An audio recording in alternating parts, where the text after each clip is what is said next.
欢迎来到宇宙闺蜜，我是凤凰，我是大宝。如果你是新朋友呢，在我们这个频道，我们会介绍我们各自探索身心灵的旅程，还有丰富的身心灵知识，以及各式各样的灵性工具。同时，我们也有开立会员频道，欢迎加入我们，可以收看每个月的会员直播以及更多惊喜的影片。我们今天呢，想要跟大家带来一个主题呢，其实就是我们从去年开始呢，就被神明一直在跟我们提醒的一个点哦，叫做分别心。讯息最早应该是我们去年去走白沙屯妈祖进香的时候，在拍摄影片里面的提醒，然后尤其是后面会员影片里面有一段妈祖透过我传递的讯息，然后时序就到了我们去走大甲妈出发前的时候呢，也是又到了拱天宫，先跟他打个招呼。那他也再度了提醒了分别心这件事情，还有一个叫我们不要比较，就是两个妈祖在做，不管是进香，不管是所谓的绕境，不要有比较心，不要有觉得说，好像谁怎么样，谁怎么样，什么的，这一个提醒。所谓这个妈祖的提醒到底是什么意思？我们不可能不去比较，也不去分别。我总是要知道，你是凤凰，我是大宝，这是一个分别吧？是，所以我还是会知道说，我比较喜欢吃泰国菜，胜过于吃空心菜。我会知道我偏好什么，这也是一种分别心吗？不是，在佛教里面，他们讲的分别心比较像是我不去以自我中心的去认定跟计较得失。好比说，为什么你跟我都一起买了美股？可是同一个时间点，因为你可能买的比较早，所以你这样杀进杀出的时间，你就赚的比我多所以从佛教的用语来讲，分别心其实是一种以自我中心去做比较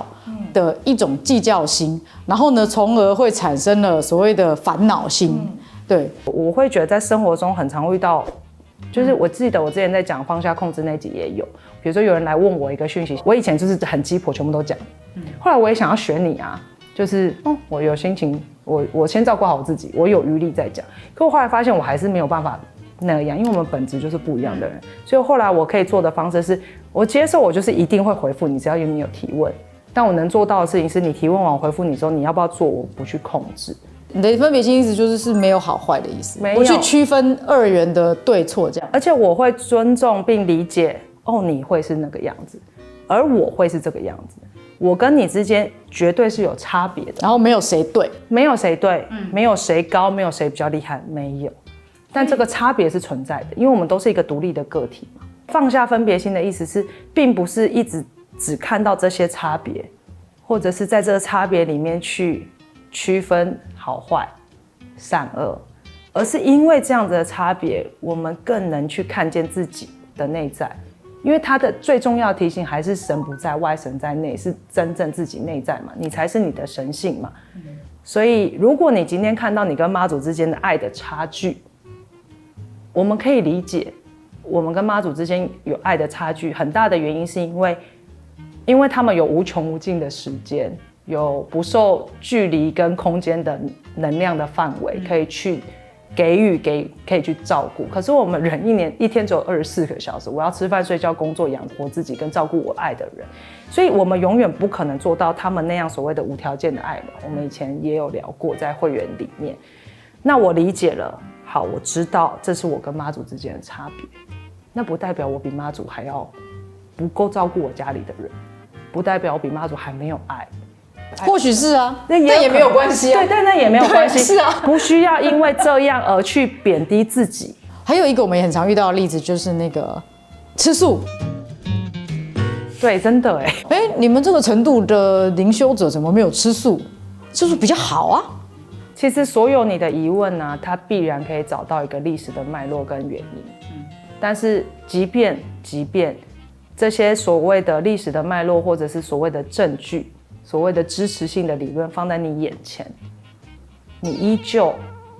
不一定会选择看见。如果你有存在着分别心，存在着好坏，存在着对错，你永远没有办法去理解另一面的角度。就是每个人之所以选择吃素或吃荤，一定有他的背景跟他的成因啊。对啊。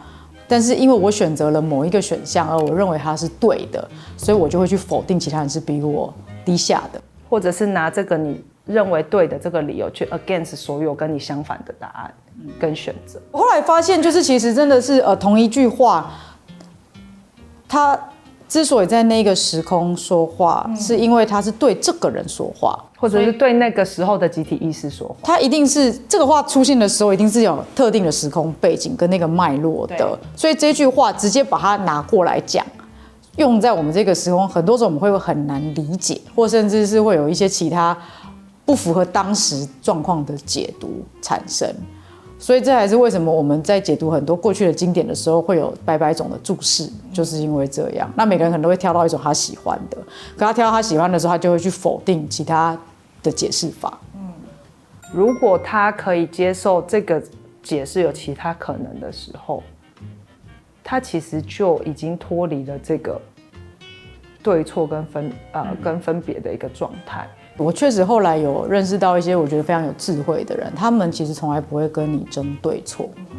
他不会告诉你吃荤才是对，或吃素才是对的每天要健身才是对，不健身才是对哪一个妈祖才是对的，哪一个妈祖是错的，哪个宗教才是对或错，他从来不去讲这一些。有智慧的人，他们常常会给我一种感觉，是他完全可以跳脱这个系统，甚至用一个更远或更宏大的视角去讲解。他告诉你，就是我看到的是这个。我觉得这也是为什么人们会喜欢听高龄的讯息。高龄从来不是针对你那个问题去回答，他常常会告诉你，直接从这个系统跳脱出来。他看到你问这个问题的本质到底是什么，你在追寻的是什么，他回答的是那个题目，或者是他看到了你的盲区，他针对你的盲区给你更开阔的想法。其实我觉得你刚刚举了好多例子之后，我就更深刻的体会到，就是他的这个没有分别心的体型，其实更宏观的是希望减少大家在对立也好，在彼此的花时间花能量去对抗这些状态。我觉得这是，如果这件事情能够落实在每一个人心里面，那其实就是不会有战争，不会有其他。可这不代表你没有办法去捍卫你认为正确的事情，而是你在认同你正确的事情之前的时候，不去非得拉着别人说这才是对的，跟这个不一样，全部都是错的。因为就是当你说我是对的时候，不意味着其他人是错的。对，是我从我这个角度是对的，你从你那个角度，你的选择也可以是对的你从你那个角度也可以是对的我们都是对的，但我认为是对，是因为我从我这个角度是对的，我不需要去否定你其他人眼中的对。对，大家可以在生活里面，首先